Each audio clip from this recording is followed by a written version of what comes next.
A teoria de que a disputa do poder hegemônico está nos meios de produção foi para o vinagre. Porque os meios de produção vão ser automatizados, eles não vão ser nem nacionais, eles vão ser, né, globalizados. Veja o que aconteceu na China. A China financiou toda a tirada de 700 milhões de pessoas da miséria com as empresas europeias e americanas que foram para lá. Né? Professor, você falou que os meios de produção eles realmente já estão sendo tomados, isso é um fato, e falou também no começo da conversa sobre o oráculo. E recentemente até o oráculo está querendo ser, a gente está querendo industrializar, né? Então tem o Caixa, né? Que inclusive tem uma brasileira envolvida, que é aquela Cauchy, né?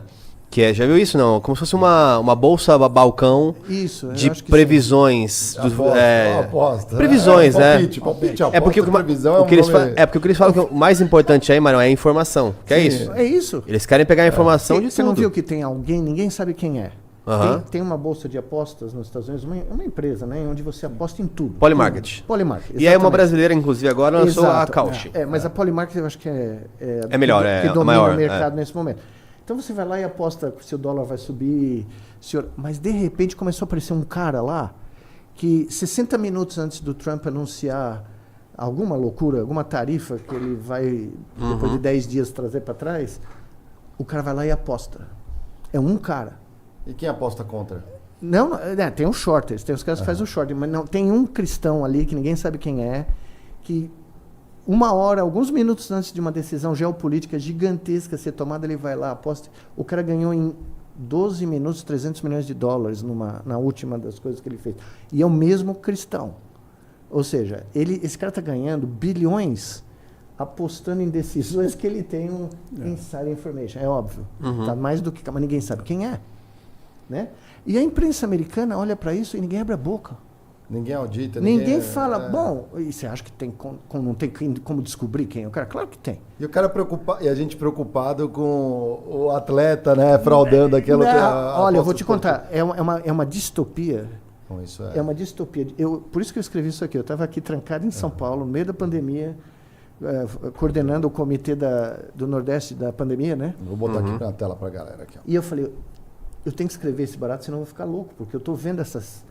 Mas você escreveu bem. Essas coisas convergindo, né? Sim. A crise climática, a pandemia em si, que não vai ser a última, tá? E não acabou. Tem essa verdade, outra. não acabou. Acabei de falar com uma estudante brasileira em Boston hoje à tarde.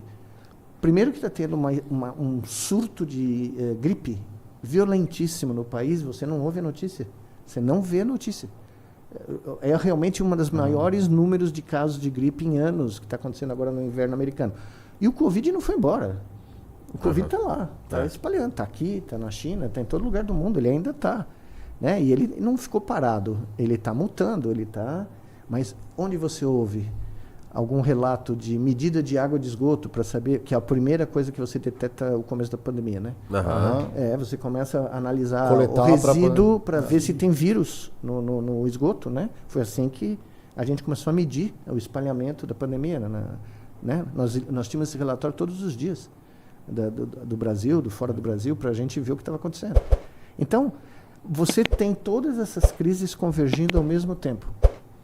E ainda assim, a gente não consegue focar nelas. E esse é o terceiro erro do iluminismo, que ninguém podia prever, né? Os caras não podiam prever que a gente ia levar esse determinismo biológico no limite, né? O que isso quer dizer? Que tudo na vida de um organismo é pré-definido, é matematicamente previsível. E não é. O cérebro humano não é. Apesar que tem gente que fala isso, mas não é. Tá? O que acontece? No limite, nós estamos perdendo o foco no que importa. Então a gente perde tempo com um monte de outras coisas, né, satélites, ou sem grande relatividade, porque nós fomos treinados pela internet, pela televisão, pelo rádio, né? O Mumford fala do impacto da televisão na vida americana. É impressionante. Ele morreu antes da internet explodir, né? Ele morreu em 1990. Então ele não viu. Tudo que ele fala ali, você multiplica por 100, está acontecendo agora. E a gente não está percebendo que, como o senhor falou, 1,5 trilhão de capex investido em inteligência artificial não tem retorno. Não vai ter. A OpenAI lucrou, ou lucrou não, teve de entrada de dinheiro, né, de revenue, 20 bilhões no ano passado. Ela perdeu 12 por um trimestre. Ou seja, ela perdeu 3, 4 vezes mais do que ela conseguiu gerar. E isso, uma hora, A conta vai chegar. bate no muro, né, como eles dizem lá. Né? Existe alguma conta ainda que, nesse curto período de tempo, ainda vai ser muito benéfico alguns avanços que a gente vai ter com inteligência artificial? Não estou falando dessa comercial que se coloca as pessoas. Óbvio, quanto custa, por exemplo, para você descobrir um câncer com tempo, né, ou diagnósticos, muita coisa vai avançar e vai potencialmente positivamente avançar, certo? Isso chama estatística. Uhum. Todos nós que fomos para a escola aprendemos a usar a estatística. O que aconteceu nos últimos 20 anos, e eu uso esses métodos de inteligência artificial desde os anos 90. Porque, por exemplo, nós começamos a registrar 800, 900 neurônios simultaneamente. Ninguém nunca tinha feito mais do que um. De repente, você tem 20 terabytes de dado por tarde. Né? Então, como é que você vai analisar isso? Ué, nós começamos a aplicar métodos de álgebra linear e de estatística multidimensional para analisar esses dados. É o que os caras usam, redes neurais artificiais. Eu fui treinado com isso. Né? Para você ter uma ideia... matrizes. Eu fiz curso de álgebra linear na física aqui de São Paulo como ouvinte. Eu era aluno de pós-graduação da medicina, mas eu fui fazer curso de álgebra linear e cometi a insanidade de aprender a programar em Prolog, Lisp, e numa linguagem que ia revolucionar a medicina chamada MUMPS. Eu passei um mês em Amsterdã aprendendo MUMPS, que a Universidade Livre de Amsterdã tinha criado, publicou um paper na Science dizendo que não ia ter mais doutor na emergência. Aí você ia pôr os dados do cara no programa escrito em MUMPS e ia sair o papelzinho dizendo, vai para casa, tio. Ou entra que você está morrendo. Né? Eu fui passar um mês em 86. Trabalhei com o papa da tal linguagem. Né? Sensacional, um holandês maluco de tudo. E aprendi a linguagem, trouxe para o Brasil. Fui o primeiro brasileiro a aprender esse barato. Trouxe para cá, não durou um ano. Não foi para nenhum lugar. Eu perdi um mês em Amsterdã, né? E era um troço complexo, era uma linguagem, parecia C, mas... Alguma coisa, né? Você ainda levou daquilo. Não, foi muito divertido, né? Mas enfim, claro, Big Data. Big Data ajuda a medicina, ajuda a economia, ajuda... Né? A gente consegue usar a estatística de um modo inteligente, mas nada disso é consciente, inteligente. Essas palavras foram sequestradas. Por isso que o livro que eu estou escrevendo agora chama Nina. Nem inteligente, nem artificial. Porque não é inteligente, pode esquecer, e não é artificial porque para funcionar precisa ter milhões de pessoas treinando, marcando os dados, né? Gente, programador, fazendo música, fazendo... Não, veja, o cara pintando que agora, quadros. Pra você ter uma ideia, os heróis do século XXI, eu vivi para ver isso. O menino agora, Alexandre Wang, que é o CEO de inteligência artificial da Meta, vendeu a empresa dele para o querido Zuckerberg por 15 bilhões de dólares, ganhou $1 bi só ele. Manus, né? O que ele fazia? O nome da empresa dele chamava Scale AI. O que ele fazia? Era um feitor de escravos do século XXI. Ele saía pelo mundo, nos lugares mais miseráveis do mundo, campo de refugiado, Somália, Quênia, aqui na floresta da Colômbia, na Venezuela, contratando gente a 10 centavos por hora para marcar dados. Sem nenhuma garantia de emprego, sem nenhum tipo de regulamentação trabalhista, sem nenhum tipo de nada. O cara literalmente explorou as pessoas mais miseráveis do mundo para marcar dados para as grandes empresas. Então ele ganhava $200 milhões de um contrato de uma empresa X e pagava centavos. Claro, aí até eu ganho dinheiro, né? Até um pobre neurocientista consegue ganhar dinheiro. O que é a recompensa dele? Hoje ele é o CEO da Meta, de inteligência artificial. Eles mandaram embora o francês, que é um dos papas do Deep Learning, né? Puseram o moleque lá. Uma questão mercadológica, talvez. Não é nem mercadológica, é porque o cara acha que esse cara é um gênio. A sensação que você ouve do anúncio, o menino é um dropout, todos eles são, né? Já notou? Todos eles não conseguem terminar a graduação.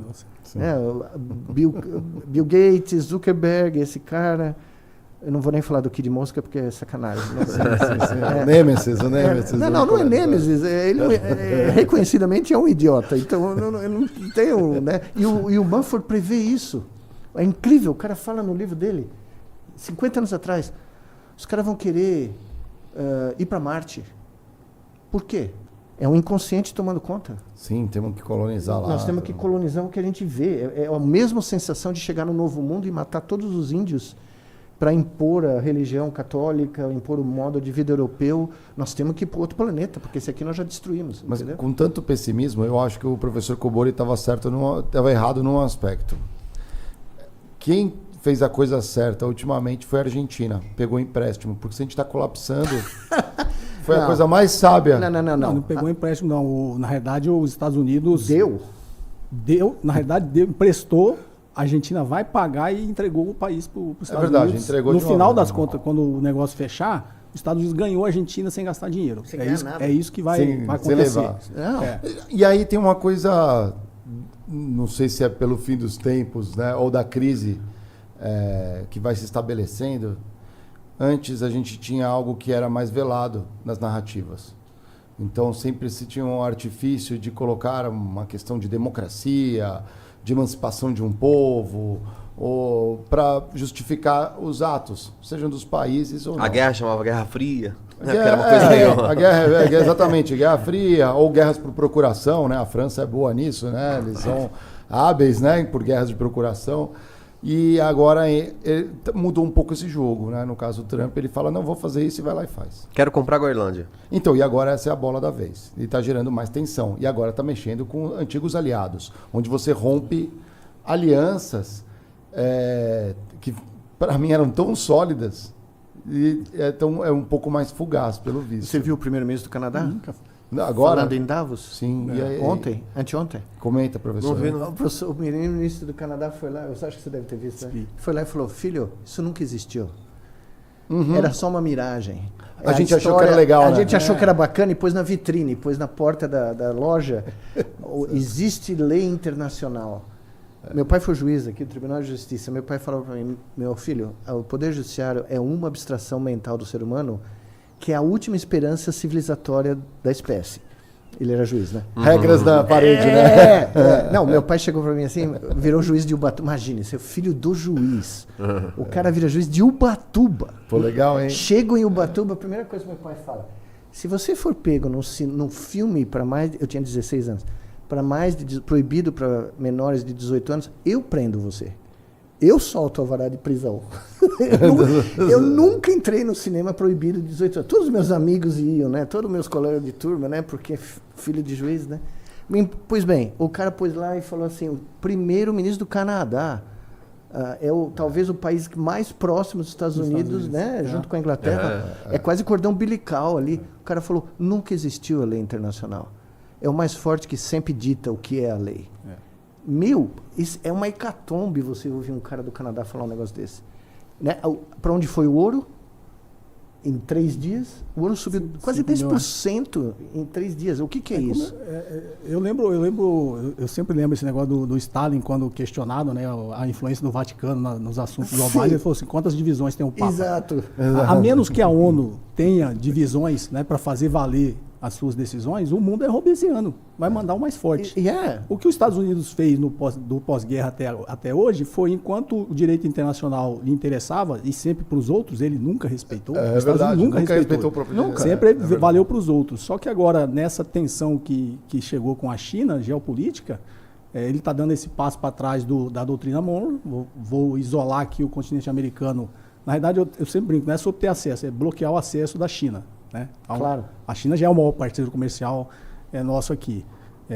E aí você falou das narrativas, eu lembro, o próprio Sam Altman foi numa entrevista e ele falou que no limite, né, questionado que esse negócio não ia dar certo, no limite o Estado americano é um emprestador de última instância. Então ele já está dizendo, a conta vai ficar para o contribuinte. Para o taxpayer, o cara que paga. Contribuinte. E o Peter Thiel, da Palantir. Nossa, esse é Esse o demônio, Esse encarnado. Você sabe que a empresa dele hoje, em múltiplos, vale mais de quase 120 vezes Isso. a receita. Não é nem o caixa operacional, é a receita. Acho que é o maior múltiplo, né, da É o bolsa, maior né? múltiplo que tem. É. E sabe que ele estava a De Rússia... bélica, né? Indústria bélica. ele é o maior fornecedor de espionagem mesmo. Sim, né? de tecnologia para o complexo militar industrial americano. Né? É.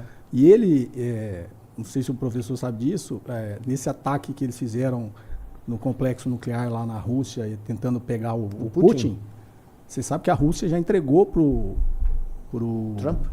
Trump, para os americanos, que eles pegaram, o negócio pegou o chip que estava embarcado nesses drones e nos mísseis. E a Rússia sabe que a tecnologia é da Palantir, porque para os mísseis não serem rastreados, não serem interceptados, eles não podiam estar ligados com GPS, com nada. Toda a informação tinha que estar embarcada no míssil. Nossa. E nesse chip, que foi desenvolvido pela Palantir, antes de disparar o míssil, eles embarcam toda a informação ali atualizada de geografia, de relevo, de tudo, como se fosse ali, e ele tem uma inteligência artificial nele que faz o míssil chegar lá onde chegou. Só que quando os russos conseguiram resgatar isso e estudar o chip, eles falaram, esse chip aqui foi produzido pela Palantir.